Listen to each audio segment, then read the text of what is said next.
ऊंच नीच की भावना लेते हुए बांट दिया है। तो जब हम कहते हैं, हम जब कानून को देखते हैं, अपना संविधान को देखते हैं, या भारत की जब हम बात करते हैं, तो यहाँ पर हमारा कॉन्स्टिट्यूशन ये कहता है कि all people are equal irrespective of caste, colour, occupation, religion. तो इसका क्या अर्थ है कि कानून हमें कहता है कि जाति, धर्म, आपकी भाषा, किसी भी आधार पर हम असमानता नहीं कर सकते। लेकिन कास्ट सिस्टम में जन्म के आधार पर ही, जैसे C.H. कुले ने कहा है कि caste is what, it is a somewhat hereditary और it is a closed group. तो ये एक बंद समूह है जाति। इसमें जो है सामाजिक गतिशीलता की कमी पाई जाती है। कोई भी जिस भी जाति में जिस भी व्यक्ति ने जन्म लिया है, वो वही पेशा या व्यवसाय, ये परंपरागत हमारे सिद्धांत थे, उसी व्यवसाय को करेगा, उसी में उसकी मृत्यु निश्चिंत है। तो ये सारी विशेषताएं थी जो हम जाति व्यवस्था की यहाँ पर बात नहीं करेंगे, बस इतना बताएंगे आपको कि जाति के आधार पर हमारे समाज में हर क्षेत्र में, चाहे वो राजनीतिक हो, चाहे वो आर्थिक हो, चाहे वो सामाजिक हो, हर क्षेत्र में असमानता हमें देखने को मिलती है। देखने पर मिलता है कि भारत में कुल जातियों की संख्या 6,740 है। उपजातियाँ इसमें शामिल नहीं हैं। यह प्रथा पिछले 35,000 वर्षों से पाई जाती है और सबसे बड़ा ये हमारे लिए सैकड़ों साल से चलने वाली ऐसी परंपरा है जिसको इतनी कम समय में दूर कर लेना आसान नहीं है। जाति प्रथा एक ऐसी बुराई है जो एक संकीर्णता की भावना का प्रसार होता है और सामाजिक राष्ट्रीय एकता में बाधा आती है, जो कि राष्ट्रीय और आर्थिक प्रगति के लिए आवश्यक है। बड़े पैमाने के उद्योग श्रमिकों के अभाव से लाभ प्राप्त नहीं कर पाते। जाति प्रथा में बेटा पति के व्यवसाय को अपनाता है। इस व्यवसाय में पेशे के परिवर्तन की संभावना बिल्कुल नहीं पाई जाती। जाति प्रथा में उच्च श्रेणी के मनुष्यों में शारीरिक श्रम को निम्न समझने की भावना आ गई है। विशेषता की भावना उत्पन्न होने के कारण प्रगति कार्य धीमी गति से होता है। इस जाति व्यवस्था में हम जानते हैं कि जो निम्न जाति है, अनुसूचित जाति और जनजातियों को काफ़ी लोगों का इनका शोषण होता है, इनको दबाया जाता है, इनको शिक्षा के क्षेत्र में भी आगे बढ़ने के मौके नहीं दिए जाते हैं। आपके धार्मिक स्थलों में या इनको जो प्रवेश भी इनकी अनुमति नहीं दी जाती है। तो इनका काफ़ी ये लोग पिछड़ गए हैं और इनके उत्थान के लिए, इनके प्रोग्रेस के लिए, इनके प्रगति के लिए सरकार ने काफ़ी योजनाओं की शुरुआत की है और इनकी प्रोग्रेस के लिए हमने रिजर्वेशन भी रखा है, आरक्षण भी रखा है, ताकि जब ये इतना पिछड़ गए हैं तो ये भी हमारे आर्थिक रूप में कुछ कार्य हमारे समाज की प्रगति के लिए कर सकें। तो इनका हर तरह से हमें इस असमानता जो हमारे भारतीय समाज में इसके माध्यम से, जो जाति व्यवस्था के माध्यम से जो पाया जा रहा है, इसको हटाने के लिए भारतीय संविधान ने कभी भी प्रोत्साहन नहीं किया है।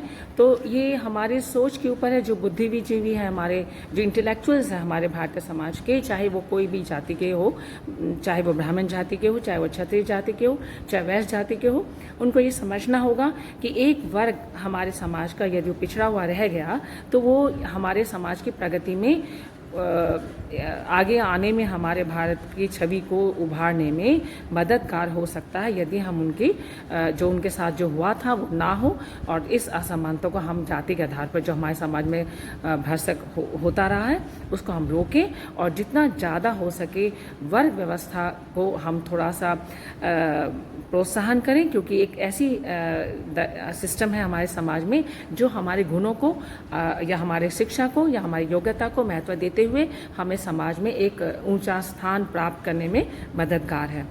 तो ये कास्ट सिस्टम के आधार पर जो हमारे भारतीय समाज में काफ़ी अधिक मात्रा में जो असमानता हम देख रहे हैं उसको हमें रोकने का प्रयास करना चाहिए।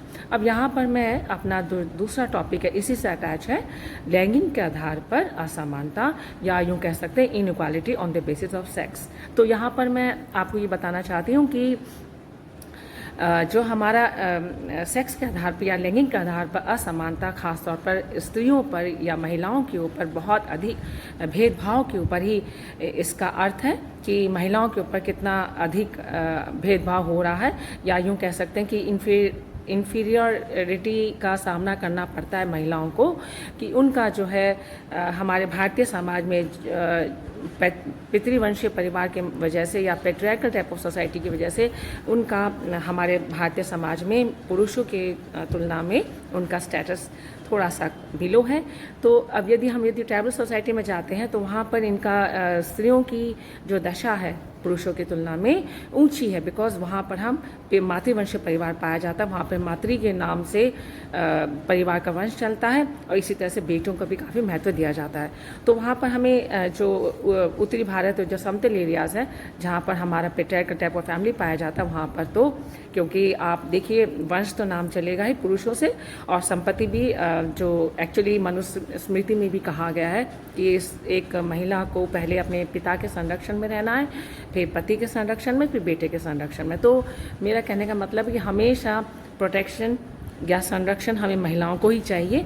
तो यहाँ पर असमानता लैंगिक के आधार पर हमेशा से होता रहा है, लेकिन हाँ प्री वैदिक टाइम्स में ऐसा नहीं था। वहाँ पर तो स्त्रियाँ या महिलाएं काफ़ी शिक्षित भी थीं और काफ़ी ऊंचा स्थान प्राप्त था, लेकिन ये मिडिल पीरियड में भारत में जो है थोड़ा सा छवि जो है थोड़ी ख़राब हुई, क्योंकि मुस्लिम किंग्स का राज्य की वजह से हुआ। लेकिन अब मॉडर्न टाइम्स में काफ़ी हद तक महिलाएं जो हैं काफ़ी शिक्षित होते हुए आगे बढ़ने की प्रयत्न कर रही हैं और कंधे से कंधा मिलाकर पुरुषों के साथ चलने की कोशिश कर रही हैं। तो ये जो असमानता है, जो भेदभाव हमारे समाज में जो होता रहा था कि स्त्री को जो है घर के अंदर ही रहना चाहिए, ख़ास तौर पर जो महिलाएं जो ऊंची जाति की थी, यहाँ पर हम जाति व्यवस्था की बात करें तो जो ऊंची जाति की महिलाएं थी उनको जो है शिक्षा के माध्यम से या किसी और माध्यम से घर से बाहर निकलना उनकी शान के खिलाफ था।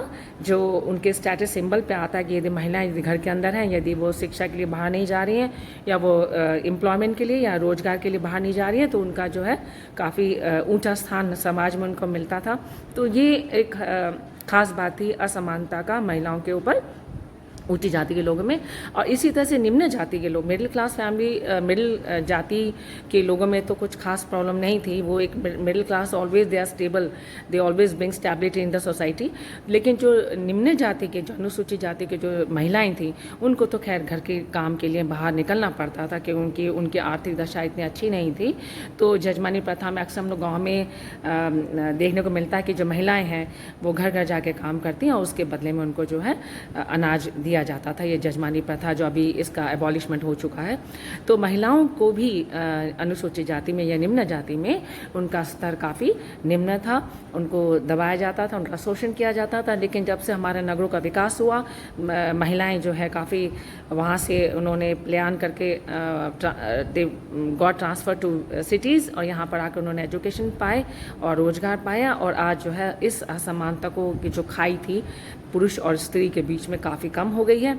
तो ये असमानता काफ़ी उस समय चल रही थी और अभी भी इसका हम यूँ तो नहीं कह सकते कि हाँ बिल्कुल ही एक वुमेन का स्टेटस काफ़ी हाई हो गया है। Still the problem is of inequality goes on and on. तो महिलाओं की असमानता के बहुत सारे कारण हैं। सबसे पहला कारण उसमें गरीबी, पॉवर्टी, और उसके बाद है एजुकेशन, शिक्षा। और सबसे पहले हम ये बताएंगे यहाँ पे कि जो गरीबी जो है ये हम महिलाओं को ही इसके जिम्मेदार समझेंगे। They are responsible for this because जहाँ तक हम जानते हैं कि कास्ट सिस्टम में महिलाओं को ऊंची जाति में बाहर घर से बाहर नहीं जाने दिया जाता था, nor for any education nor for any employment.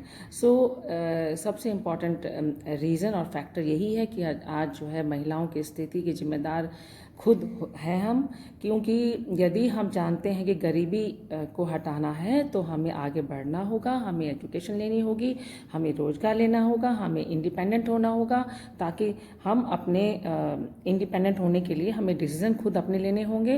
If we have money then only women can improve her way of life.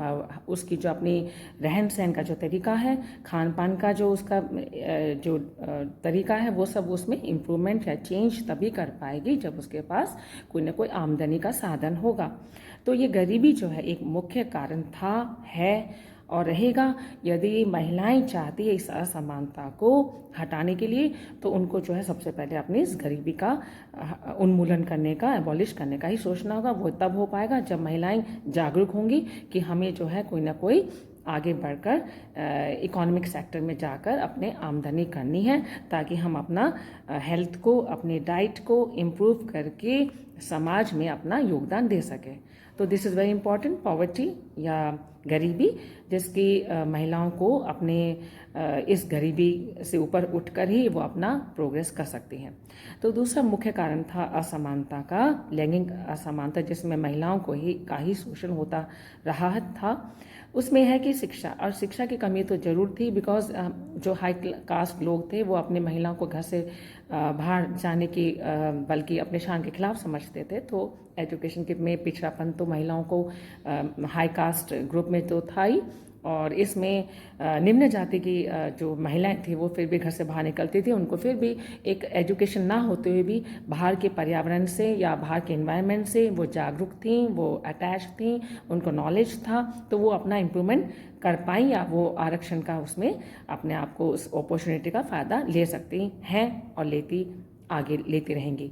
But जो हाई कास्ट की जो महिलाएं हैं उनको तो बहुत एक ग्रास रूट लेवल से अपने आप को इम्प्रूव करना होगा। They have to start getting education, शिक्षा लेना होगा, और शिक्षा के माध्यम से ही वो अपनी इम्प्रूवमेंट, वो अपने समाज में एक स्टेटस का जो एक पुरुषों की कंपैरिजन में अपने स्टेटस को थोड़ा सा ऊंचा वो ला सकते हैं। Because patriarchal type of society में, पितृवंशीय परिवार में, वंश तो पिता के नाम से ही चलेगा। स्टिल जो खाई है उसको हम कम किया जा सकता है। एकदम से तो हम नहीं कर सकते, इतने कम समय में एकदम से स्त्रियों की स्टेटस हाई हो जाएगा पुरुषों की तुलना में। That is not possible, because society को तो आगे भी रहना है। हमारे रीति रिवाज, हमारे संस्कार, हमारी संस्कृति को सबको हमें देखना है। हमारे जो कस्टम्स हैं उनको भी हमें देख के आगे बढ़ना है।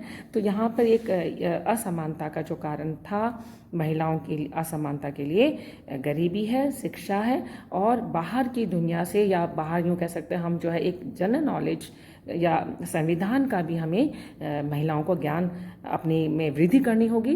We have to get more knowledge about the constitution, because unless we know our rights we can not fight for it. और ये जागरूकता, कानूनन जागरूकता जो है बहुत आवश्यक है, चाहे महिलाएं गांव में हो या शहर में हो, या सभी को एक समान ये कानून का जो ज्ञान है वो मिलना चाहिए, ताकि वो अपनी चाहे वो अनपढ़ ही क्यों ना हो, अपनी यदि वो राइट्स की नॉलेज रखती है तो उसके लिए वो खड़ी हो सकती है। तो यहाँ पर मैं अपना ये जो विषय या ये टॉपिक जो मैंने लिया था, असमानता कास्ट और जाति और लैंगिक के आधार पर, कास्ट और सेक्स के आधार पर, यहाँ पर मैं इस टॉपिक को एंड करना चाहूँगी। और before I and my topic here, I would like to tell the students of sociology that please go ahead with other videos of my sociology, और sociology ही है उसका चैनल का नाम, by Dr. Santosh Singh.